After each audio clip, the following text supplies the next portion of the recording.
Hello दोस्तों, स्वागत करते हैं अपने स्टडी चैनल स्टडी विद @. में। आज हम खनिज संसाधन के बारे में जानकारी इकट्ठा करेंगे। तो सबसे पहले चालू करते हैं। खनिज क्या होते हैं? तो खनिज की बात करें तो खनिज जो है, खनिज पृथ्वी में प्राकृतिक रूप से निर्मित होने वाले पदार्थ हैं। खनिज जो हैं पृथ्वी में प्राकृतिक रूप से निर्मित होने वाले पदार्थ हैं। खनिज जो होते हैं वो प्रायः ठोस रूप, अकार्बनिक रूप, रवेदार संरचना वाले सजातीय पदार्थ होते हैं। कैसे? ठोस, अकार्बनिक और रवेदार संरचना वाले अकार्बनिक सजातीय पदार्थ होते हैं। इनका एक निश्चित रासायनिक संगठन होता है, मतलब एक ये निश्चित रासायनिक संगठन से बनते हैं। फिर यदि हम देखा जाए तो खनिज संसाधनों का वितरण सभी स्थानों पर समान नहीं होता। खनिज संसाधनों का वितरण जो होता है वो सभी स्थानों पर समान नहीं होता है। ये विशेष क्षेत्रों में शैल समूहों में संकेंद्री रहते हैं, मतलब चट्टानों में पाए जाते हैं। कुछ खनिज जो होते हैं ऐसे क्षेत्रों में पाए जाते हैं जो आसानी से अधिगम्य नहीं, मतलब जिन्हें आसानी से हम प्राप्त नहीं कर सकते। कुछ खनिज क्षेत्र जो होते हैं वो ऐसे क्षेत्रों में पाए जाते हैं जहाँ से हम उन्हें आसानी से प्राप्त नहीं कर सकते हैं। जैसे हम बात करें कौन कौन से क्षेत्र ऐसे हैं? आर्कटिक महासागरीय संस्तर और आर्कटिका महाद्वीप। इन क्षेत्रों से हम खनिज संसाधनों को आसानी से निकाल नहीं सकते। इनसे मतलब खनिजों को निकालने के लिए हमें बड़े एफर्ट लगाने पड़ते हैं, प्रयास करने पड़ते हैं। फिर कहा गया है, हम बात करें चट्टानें खनिजों के समरूप तत्वों के यौगिक हैं। कुछ चट्टानें जैसे चूना पत्थर केवल एक ही खनिज से बनी है, परंतु अधिकतर चट्टानें विभिन्न अनुपात में खनिजों के योग से बनी है। कहने का मतलब है अधिकतर चट्टानें जो हैं विभिन्न अनुपात में अनेक खनिजों के योग से बनी है, केवल चूना पत्थर एक ही खनिज से बना है। फिर हम कुछ बात करते हैं जैसे उत्खनन क्या होता है। किसी मतलब पृथ्वी की ऊपरी परत की ही खुदाई कर रहे हो तो उत्खनन। खनन पृथ्वी की गहराई के साथ यदि खुदाई की जा रही है तो उसे हम खनन कहेंगे। फिर क्या है? खुली खदान, मतलब कम गहराई वाले खानों को हम क्या कहेंगे? खुली खदान कहेंगे। कूप खदान, अधिक गहराई की खदानों को हम क्या कहेंगे? कूप खदान कहेंगे। उसके बाद करते हैं हम अयस्क की। ओर्स क्या होते हैं? और क्या होते हैं? जिन शैलों में एक ही प्रकार के खनिजों का संकेंद्रण होता है उस खनिज को हम क्या कहते हैं? अयस्क कहते हैं। या फिर ऐसे भी कह सकते हैं वे खनिज जिनसे धातु का निष्कर्षण आसानी से और कम खर्च में हो जाता है उन्हें हम क्या कहते हैं? अयस्क कहते हैं। अब हम बात करते हैं धात्विक खनिज और अधात्विक खनिज क्या होते हैं। तो हम धात्विक खनिज और अधात्विक खनिज की बात करें तो धात्विक खनिज वे खनिज हैं जिन्हें गलाने से धातु प्राप्त हो जाती है। धात्विक खनिज वे खनिज जिन्हें गलाने से धातु प्राप्त हो जाती है वो क्या कहलाएंगे? धात्विक खनिज। जैसे लोहा है, बॉक्साइट है, टिन है, मैग्नीज है, तांबा है आदि। ये हमारे क्या हैं? धात्विक खनिज। और ध्यान रखना, धात्विक खनिज प्रायः अग्नेय चट्टानों में पाए जाते हैं। दो चीज़ें हैं, धात्विक खनिज में गलाने से धातु प्राप्त होगी और ये अग्नेय चट्टानों में मिलेंगे। अधात्विक खनिज की बात करें तो वे खनिज जिनको हम गलाने से धातु प्राप्त नहीं कर पाएंगे, जैसे चूना पत्थर है, डोलोमाइट है, फास्फेट, जिप्सम, मैग्नेसाइट है, इनसे हम धातु प्राप्त नहीं कर सकते। ये प्रायः परतदार चट्टानों में पाई जाती हैं। उसके बाद हम बात करते हैं लौह खनिज। लौह खनिज कौन से होते हैं? जिन खनिजों में लोहे का अंश पाया जाता है लौह खनिज का कहा जाता है, जैसे मैग्नीज है, टंगस्टन है आदि। अलौह खनिज वे खनिज जिनमें लोहे का अंश नहीं पाया जाता। अलौह खनिज जैसे तांबा है, सोना है, सीसा है, बॉक्साइट, टिन, मैग्नीशियम है, इनमें लोहे का अंश नहीं पाया जाता, ये अलौह खनिज। हम लोह खनिज की बात करें तो लोह खनिज जो होते हैं रवेदार चट्टानों से मिलते हैं और अलौह खनिज सभी प्रकार की चट्टानों में मिल जाते हैं जी। अब हम बात करें कि एक खनिज विशेष जो कुछ निश्चित चट्टानों का योग होता है वो उन तत्वों का निर्माण उस समय के भौतिक और रासायनिक परिवर्तनों के परिणाम स्वरूप होता है।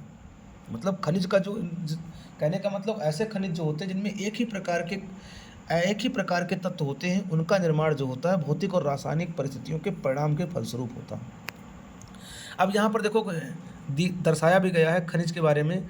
खनिज को तीन भागों में बांटा गया है। नंबर 1 धात्विक खनिज, अधात्विक खनिज और ऊर्जा खनिज। कितने? धात्विक, अधात्विक और ऊर्जा खनिज। धात्विक खनिज में कौन कौन से? लौह धातु वाले जिनसे लोहे का अंश होता है, अलौह धातु वाले जिनमें लोहे का अंश नहीं होता है, और बहुमूल्य खनिज जैसे सोना, चांदी, प्लेटिनम। ये अधात्विक खनिज में जैसे अभ्रक, नमक, पोटास, सल्फर, चूना पत्थर, संगमरमर, बलुआ पत्थर आदि। और ऊर्जा खनिज जिनसे ऊर्जा मिलती है वो क्या कहलाते हैं? ऊर्जा खनिज। जैसे कोयला है, पेट्रोलियम है, प्राकृतिक गैस आदि। ये हमारे क्या कहलाएंगे? ऊर्जा खनिज कहलाएंगे। अब क्या दे रखा है, भारत के प्रमुख खनिज क्षेत्र। तो हम बात करें तो भारत के खनिज क्षेत्रों में मुख्यतः भारत के प्रमुख खनिज कौन कौन से, उत्तर पूर्वी प्रायद्वीपीय क्षेत्र, दक्षिण पश्चिमी प्रायद्वीपीय क्षेत्र और उत्तर पश्चिमी प्रायद्वीपीय क्षेत्र। 3 क्षेत्र आते हैं। नंबर 1 उत्तर पूर्वी प्रायद्वीपीय क्षेत्र, फिर उत्तर पश्चिमी प्रायद्वीपीय क्षेत्र और दक्षिण पश्चिमी। उत्तर पूर्वी, उत्तर पश्चिमी और दक्षिण पश्चिमी प्रायद्वीपीय क्षेत्र आते हैं। इनमें मुख्यतः खनिजों के भंडार पाए गए हैं। हम सबसे पहले बात करते हैं उत्तर पूर्वी प्रायद्वीपीय क्षेत्र। उत्तर पूर्वी प्रायद्वीपीय क्षेत्र को हम भारतीय खनिज का हृदय स्थल, मतलब heartland of minerals, heartland of या मिनरल्स हार्टलैंड ऑफ इंडिया ऐसे बोला जाता है, मतलब भारतीय खनिज का हृदय स्थल बोला जाता है। वैसे ये है कौन से, या आर्कियन शील्ड का क्षेत्र है, आर्कियन शील्ड का क्षेत्र है। किस क्षेत्र का है, आर्कियन शील्ड का क्षेत्र है। और हम बात करें तो इसमें कौन कौन से स्थान मुख्यतः आते हैं, तो उड़ीसा है, उड़ीसा का पठारी क्षेत्र है, छोटा नागपुर का पठारी क्षेत्र है, छत्तीसगढ़ के उत्तरी भाग का बना हुआ हिस्सा इसी के अंतर्गत आता है। और हम बात करें इसके अंतर्गत बिहार का दक्षिणी भाग आता है, झारखंड, उड़ीसा और पश्चिम बंगाल के राज्य भी आते हैं। इसमें कौन कौन सी शैलें पाई जाती, तो प्राचीन नीस और ग्रेनाइट शैलें पाई जाती हैं। और यह पेटी देश की सबसे समृद्ध खनिज पेटी है। इसमें क्या क्या पाया जाता है, कोयला है, सब देश की सबसे समृद्ध खनिज पेटी है। इसमें कोयला है, लौह अयस्क है, अभ्रक है, मैग्नीज है, क्रोमाइट है, इल्मेनाइट है, बॉक्साइट है, फास्फेट है, तांबा है, डोलोमाइट है, चीनी मिट्टी है तथा चूना पत्थर आदि प्रचुर मात्रा में मिलते हैं। इस पेटी को भारत की लौह तथा इस्पात पेटी भी कहा जाता है, मतलब इसमें ज़्यादा से ज़्यादा लोहे के होंगे या इस्पात के क्षेत्र ही होंगे। और भी इसमें लिखा है क्योंकि अधिकांश इस्पात की कारखाने जो हैं जैसे जमशेदपुर, दुर्गापुर, बोकारो, राउरकेला इसी पेटी में स्थित हैं। कौन कौन से, जमशेदपुर, दुर्गापुर, बोकारो और राउरकेला जो हैं इस्पात के जितने भी कारखाने मुख्यतः हैं इसी पेटी में स्थित हैं। इस पेटी में क्या है, बॉक्साइट के भंडार हैं, ताप विद्युत विकसित करने के लिए एल्युमिनियम उद्योग के लिए भंडार हैं। हजारीबाग के पठार क्षेत्र में चादरी अभ्रक के लिए भी विशालतम भंडार पाए गए हैं। फिर हम मध्य क्षेत्र की बात करते हैं तो भारत का दूसरा सबसे सर्वाधिक महत्वपूर्ण खनिज क्षेत्र है मध्य क्षेत्र। मध्य क्षेत्र की हम बात करें तो भारत का दूसरा सबसे महत्वपूर्ण सर्वाधिक क्षेत्र है। इसका विस्तार कहाँ कहाँ पर है, तो इसका विस्तार की हम बात करें तो मध्य प्रदेश, छत्तीसगढ़, तेलंगाना, आंध्र प्रदेश तथा पूर्वी महाराष्ट्र का क्षेत्र आता है। इस क्षेत्र में अधिकांशतः मैग्नीज है, बॉक्साइट है, कोयला है, लौह अयस्क है, ग्रेफाइट है, चूना पत्थर है, संगमरमर और कुछ मात्रा में अभ्रक भी पाया जाता है। दक्षिण क्षेत्र की बात करें तो ये कर्नाटक का पठार है, तमिलनाडु का उच्च क्षेत्र है। इसमें क्या क्या मिलते हैं, सोना है, लौह अयस्क है, क्रोमाइट है, मैग्नीज है, लिग्नाइट है, बॉक्साइट है, जिप्सम है, एस्बेस्टॉस, डोलोमाइट, इल्मेनाइट, चीनी मिट्टी, चूना पत्थर आदि प्राप्त होते हैं। इस क्षेत्र में कोयला, कॉपर और अभ्रक नगण्य मात्रा में उपलब्ध है। नगण्य मात्रा का मतलब बहुत कम मात्रा में ही उपलब्ध हुआ है। फिर अब बात करते हैं हम दक्षिण पश्चिमी क्षेत्र की बात करें तो दक्षिण पश्चिमी क्षेत्र में दक्षिण कर्नाटक, गोवा और केरल इस क्षेत्र के अंतर्गत आते हैं। यहाँ पर क्या होता है, इल्मेनाइट, जिरकान, मोनोजाइट सैंड होता है, गार्नेट होता है, चीनी मिट्टी है, लौह अयस्क, बॉक्साइट, अभ्रक, चूना पत्थर और सॉफ्ट स्टोन पाए जाते हैं। हम उत्तर पश्चिमी क्षेत्र की बात करें तो ये अरावली, राजस्थान का अरावली क्षेत्र और गुजरात महाराष्ट्र के कुछ हिस्से आते हैं, गुजरात और महाराष्ट्र के कुछ हिस्से आते हैं। इसमें यूरेनियम, अभ्रक, स्टेराइट तथा खनिज तेल के भंडार पाए गए हैं। और हम अलोह खनिज में कहें तो क्या है, तांबा है, सीसा है, जस्ता है, मैग्नीज है, एस्बेस्टॉस लवण है, भवन निर्माण सामग्री है, मूल्यवान रत्न है, लिग्नाइट है, प्राकृतिक गैस है, पेट्रोलियम आदि के भंडार पाए जाते हैं। और ये बिखरे हुए रूप में है, निक्षेप बिखरे हुए रूप में है। अब हम बात करते हैं हिमालय के क्षेत्र। हिमालय के क्षेत्रों में अल्प भंडार ही पाए जाते हैं, ज़्यादा नहीं है लेकिन अल्प भंडार है। लेकिन अल्प भंडार है वो बहुत बहुमूल्य भंडार हैं। जैसे कौन कौन सी हम बात करें तो मैग्नेटाइट का है, मैग्नेटाइट अल्मोड़ा में, पायराइट तारादेवी में, बॉक्साइट सलाल में, जिप्सम रामबन में, फास्फाइट में मसूरी में, हाइड्रोकार्बन पेट्रोलियम असम में, मेघालय में, प्राकृतिक गैस हिमाचल प्रदेश, सीमेंट धमनपट्टी योग्य चूना पत्थर जो है और डोलोमाइट सब कश्मीर में है। उत्तराखंड में भी पाया जाता है। कोयला पूर्वी प्रदेश के उप महाद्वीपीय क्षेत्र में, उप हिमालयी क्षेत्र में पाया जाता है। हम खनिजों की बात करें तो क्या क्या है, तांबा, सीसा, बिस्मथ, एंटीमनी, निकल है, कोबाल्ट है, टंगस्टन है, सोना, चांदी, जिप्सम आदि इसमें प्रमुख खनिज पाए जाते हैं। अब हम बात करते हैं हिंद महासागर बेल्ट की। तो हिंद महासागर भी एक महत्वपूर्ण स्रोत रहा है। इसका पश्चिमी तट अरब सागर वाला, पूर्वी तट बंगाल की खाड़ी वाला तथा महाद्वीपीय अपतटीय भाग है, उसमें खनिज तेल और प्राकृतिक गैस के मुख्य भंडार पाए गए हैं। और नितल में क्या क्या होता है, नितल में मैग्नीज है, फास्फेट है, बेरियम है, एल्यूमिनियम है, सिलिकॉन है, लौह अयस्क है, टाइटेनियम है, सोडियम है, पोटेशियम है, क्रोमियम है, मोनाजाइट सेंड, इल्मेनाइट, मैग्नेटाइट तथा गार्नेट के पिंड पाए जाते हैं। इन पिंडों में सर्वश्रेष्ठ प्रकार के 4,000 मीटर की गहराई में है। मतलब ये पास नहीं पाए जाते हैं, बहुत गहराई में पाए जाते हैं। ध्यान रखना हमने क्या होता है, बहुत गहराई में पाए जाते हैं। अब बात करते हैं हम लौह खनिज के बारे में। लौह खनिज की बात करें तो लौह खनिज धात्विक खनिजों के कुल उत्पादन मूल्य के 3/4 भाग का योगदान करता है। मतलब लौह खनिज जो है धात्विक खनिज की हम तुलना करें तो उसका 3/4 भाग का योगदान करता है। और यह धातु शोधन जिनमें जिन जिन उद्योगों में धातु का शोधन होता है उनके लिए मजबूत आधार का कार्य करता है। लौह अयस्क क्या है? लौह अयस्क एक आधारभूत खनिज है और आधुनिक औद्योगिक विकास की रीढ़ भी है। औद्योगिक विकास की रीढ़ कौन है? लौह खनिज है। भारत में लौह खनिज अयस्क के विपुल संसाधन विद्यमान है। विपुल का मतलब अच्छे संसाधन, बहुत ज़्यादा भी नहीं कह सकते। भारत उच्च कोटि के लोहांश युक्त अयस्कों में शुमार है। हम बात करें तो देश में मुख्यतः 2 प्रकार का लोहा पाया जाता है। कौन कौन सा? हेमेटाइट और मैग्नेटाइट अयस्क के रूप में पाया जाता है। 2 कौन कौन से? एक है हेमेटाइट, दूसरा है मैग्नेटाइट, जिसकी गुणवत्ता विश्व भर में प्रसिद्ध है। विश्व भर में इसकी मांग भी होती है। अब हम बात करें तो ये है कौन से, मतलब कहाँ कहाँ पर? देश में कुडप्पा और धारवाड़ युग की अवसादी चट्टानों में या आग्नेय शैलों में लोहे अयस्क की मात्रा पाई जाती है। लोहे के हम प्रकार की बात करें तो लोह के प्रकार जो होते हैं वो लोहा 4 प्रकार का है: मैग्नेटाइट, हीमेटाइट, लिमोनाइट और सिडेराइट। मैग्नेटाइट का सूत्र होता है Fe3O4, हीमेटाइट का सूत्र होता है Fe2O3, लिमोनाइट का सूत्र होता है 2Fe2O3 × 3H2O, सिडेराइट का सूत्र होता है Fe2CO3। ये सिडेराइट का सूत्र है। भारत में सर्वाधिक शुद्धता वाले, जब भारत में कहा भारत में सर्वाधिक शुद्धता वाला कौन सा होता है, तो सर्वाधिक शुद्धता वाला मैग्नेटाइट अयस्क है। 72% तक शुद्ध होता है। और ध्यान रखना, देश में उपलब्ध लोहांश के आधार पर 85% हेमेटाइट, 8% मैग्नेटाइट, 7 अन्य प्रकार का लोहा है। मतलब अपने यहाँ हेमेटाइट और मैग्नेटाइट ही मुख्यतः पाया जाता है। हम मैग्नेटाइट की बात करें तो मैग्नेटाइट की बात करेंगे, ध्यान रखना, तो मैग्नेटाइट एक सर्वोत्तम प्रकार का लौह अयस्क, सर्वोत्तम प्रकार का लौह अयस्क। इसमें 70 से 120% तक, 70 से 72% तक लोहांश पाया जाता है। जब लोहा पाया जाएगा तो इसमें सर्वश्रेष्ठ चुंबकीय गुण होंगे। उद्योगों के लिए विशेषकर महत्वपूर्ण रहता है। इसका रंग कैसा होता है? भूरा से लेकर काला तक होता है। इसका रंग कैसा होता है? भूरा से काला। इसलिए इस अयस्क को काला अयस्क भी कहते हैं, ब्लैक होल। और मैग्नेटाइट के कहाँ कहाँ इसके भंडारक राज्य कौन कौन से हैं? पहला बात की जाए तो कर्नाटक, पहला कर्नाटक, दूसरा आंध्र प्रदेश, कर्नाटक में 73%, आंध्र प्रदेश में 14%, फिर राजस्थान, फिर तमिलनाडु। ये हमारे 4 मुख्य शीर्ष भंडारक राज्य हैं। हम बात करते हैं मैग्नेटाइट के और राज्यों की। मैग्नेटाइट उत्पादक राज्य कौन कौन से, क्षेत्र कौन कौन से? मैग्नेटाइट उत्पादक क्षेत्र कौन कौन से? तो कर्नाटक में कौन कौन सा आता है? शिमोगा जिले के धारवाड़ और कुडप्पा जिले, तमिलनाडु में सलेम और तिरुचिरापल्ली जिला, आंध्र प्रदेश में कौन सा आता है?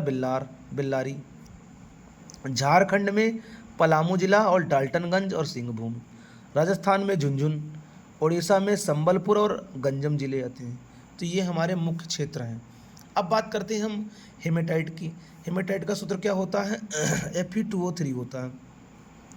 यह औद्योगिक लौह अयस्क है। उद्योग के लिए सबसे ज़्यादा यही उपयोग में लाया जाता है, किंतु इसमें लोहे की मात्रा बहुत कम होती है, अल्प होती है। लगभग 60 से 70% तक लोहांश पाया जाता है। इस अयस्क को लोहे का ऑक्साइड भी कहते हैं। इसका रंग जो होता है लाल गिरुआ होता है। यह मुख्यतः धारवाड़ क्रम की चट्टानों में पाया जाता है, धारवाड़ करके। तो हमने हेमेटाइट के बारे में क्या बताया? यह औद्योगिक दृष्टि के लिए इम्पोर्टेंट है। इसमें लोहांश की मात्रा कम पाई जाती है, 60 से 72%, 70% मान लो। यह लोहे का अयस्क है। इसका रंग कैसा होता है? लाल गेरुआ होता है और यह धारवाड़ क्रम की चट्टानों में पाया जाता है। तो और हेमेटाइट उत्पाद भंडारक राज्य कौन कौन से हैं? तो सबसे पहले की भंडारक राज्य की बात करें तो उड़ीसा 33%। फिर कौन सा है? उड़ीसा के बाद में झारखंड। झारखंड में कितना होता है? 26%। छत्तीसगढ़ 18%, आंध्र प्रदेश 11%। अब उत्पादक क्षेत्रों की बात करें तो उत्पादक क्षेत्रों में सबसे पहले झारखंड में नोआमुंडी और गोवा क्षेत्र। उड़ीसा की बात करें तो मयूरभंज, क्योंझर और सुंदरगढ़ जिला। छत्तीसगढ़ की बात करें तो बैलाडीला, बस्तर और बिलासपुर। मध्य प्रदेश की बात करें तो जबलपुर और सरगुजा क्षेत्र। कर्नाटक की बात करें तो बेल्लारी, हासपेट क्षेत्र और धारवाड़ क्षेत्र। महाराष्ट्र के चंद्रपुर, रत्नागिरी और भंडारा। राजस्थान के भीलवाड़ा और उदयपुर हमारे मुख्य उत्पादक क्षेत्र। ये हमने उत्पादक क्षेत्रों की बात कर ली। अब बात करते हैं हम लिमोनाइट के। सूत्र क्या होता है? 2Fe2O3 × 3S2। यह पीले रंग का होता है। कैसा होता है? पीले रंग का। इसे हाइड्रेटेड आयरन कहते हैं, हाइड्रेटेड आयरन ऑक्साइड। क्या कहते हैं? हाइड्रेटेड आयरन ऑक्साइड, अर्थात इसमें जल योजित लौह अयस्क भी कहते हैं। यह निम्न कोटि का होता है। इसमें लोहे की मात्रा 35 से 50% तक ही होती है। यह कहाँ कहाँ है? पश्चिम बंगाल के रानीगंज, दामोदर श्रेणी जो है इसमें स्लेटी पत्थर युक्त होता है। उत्तराखंड के गढ़वाल क्षेत्र, उत्तर प्रदेश के मिर्ज़ापुर और हिमाचल प्रदेश के कांगड़ा घाटी में इस प्रकार का लौह अयस्क पाया जाता है। अब हम बात करते हैं सिडेराइट का। सूत्र क्या होता है? Fe2O3। इसको हम आयरन कार्बोनेट भी कहते हैं। इसमें 10 से 48% तक का लोहे की मात्रा होती है। इसका रंग कैसा होता है? भूरा होता है। कैसा होता है? भूरा। फिर छत्तीसगढ़ की बैलाडीला खान जो है एशिया की वृहत्तम यंत्रीकृत लौह अयस्क खान है। एशिया की सबसे बड़ी है बैलाडीला खान, छत्तीसगढ़ में पाई जाती है और ये सबसे बृहत्तम यंत्रीकृत खान है। यहाँ से लौह अयस्क का अधिकांश हिस्सा विशाखापत्तनम से होते हुए जापान को निर्यात कर दिया जाता है। अधिकांश लोहे का हिस्सा विशाखापत्तनम से होते हुए जापान को दे दिया जाता है। फिर देश में लौह अयस्क का कुल संचित भंडार जो है 33,276 मिलियन टन है। कितना? 33,276 मिलियन टन, जिसमें उड़ीसा, झारखंड, छत्तीसगढ़, कर्नाटक, गोवा, आंध्र प्रदेश और तमिलनाडु शीर्ष स्थान पर हैं। कौन? उड़ीसा, झारखंड, छत्तीसगढ़, उड़ीसा, झारखंड, छत्तीसगढ़, कर्नाटक, गोवा, आंध्र प्रदेश, तमिलनाडु। अब हम लौह अयस्क की पेटियों की बात करें तो अपने यहाँ कुछ पेटियाँ भी पाई जाती है। सबसे पहले उड़ीसा झारखंड पेटी, दूसरी है दुर्ग बस्तर चंद्रपुर पेटी, बेल्लारी चित्रदुर्ग और चिकमंगलूर और तुमकुर पेटी। ये हमारी मुख्य पेटी पाई जाती है। एक महाराष्ट्र पेटी, महाराष्ट्र, गोवा, गुजरात पेटी भी है। अब हम बात करते हैं उड़ीसा झारखंड पेटी की। तो उड़ीसा में उच्च कोटि का पाया जाता है, हीमेटाइट पाया जाता है। यह कहाँ कहाँ उड़ीसा में? मयूरभंज, क्योंझर और बादाम पहाड़ी खदानों से निकाला जाता है। इसी से झारखंड में कहाँ कहाँ है? झारखंड में सिंहभूम, गोवा और नोआमंडी हेमेटाइट का मुख्य खनन स्थान है।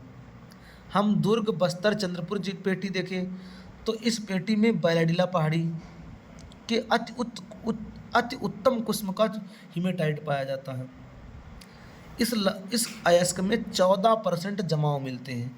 इसमें इस्पात बनाने हैं सर्वश्रेष्ठ भौतिक गुण विद्यमान होते हैं। इन खदानों का लौह अयस्क विशाखापत्तनम से होते हुए जापान और दक्षिण कोरिया को निर्यात किया। जापान को दिया जाता है, दक्षिण कोरिया को भी दे दिया जाता है। फिर हम बात करें बेल्लारी, चिकमंगलूर और तुमकुर पेटी। कर्नाटक की इस पेटी कर्नाटक में मुख्यतः है। ये लौह अयस्क की बृहत्तम राशि संचित है। कर्नाटक में औपिक कुद्रेमुखी खान। कहाँ? कुद्रेमुखी खान निर्यात इकाई में कुद्रेमुख इकाई है। कुद्रेमुख निक्षेप को विश्व का सबसे बड़े निक्षेपों में से सम्मिलित किया जाता है। लौह अयस्क करदम या गारा रूप से पाइपलाइन द्वारा मंगलूर के निकट एक पत्तन पर भेज दिया जाता है। महाराष्ट्र गोवा पेटी की बात करें तो यह पेटी गोवा और महाराष्ट्र राज्य के रत्नागिरी जिले में उपस्थित है। इस पेटी की दक्षता से दोहन किया जाता है। इसका निर्यात मारमू गोवा से पत्तन से किया जाता है, इससे भेज दिया जाता है। अब बात करें लौह अयस्क क्षेत्रों की, उत्पादकों क्षेत्रों की, तो प्रथम नंबर पर उड़ीसा है, दूसरे पर छत्तीसगढ़, तीसरे पर कर्नाटक और चौथे पर झारखंडी लोहे के उत्पादक हैं। यहाँ पर कुछ पॉइंट लिखा है। वर्तमान समय में विश्व में लौह अयस्क के उत्पादन में भारत का चौथा स्थान है। चौथा 6.76। Mineral year book cook book 2021 के अनुसार देश में लॉ एश का उत्पादन 253.97 मिलियन टन का हो जा रहा है, मतलब बढ़ता हुआ जा रहा है। हेलो दोस्तों, मैग्नीज हैं और भी तांबा और बाकी खनिज जो बचे हुए हैं, इसको हम अगले वीडियो में सीखेंगे। वीडियो को लाइक शेयर सब्सक्राइब करो और लोगों को ज़्यादा से ज़्यादा शेयर भी करो।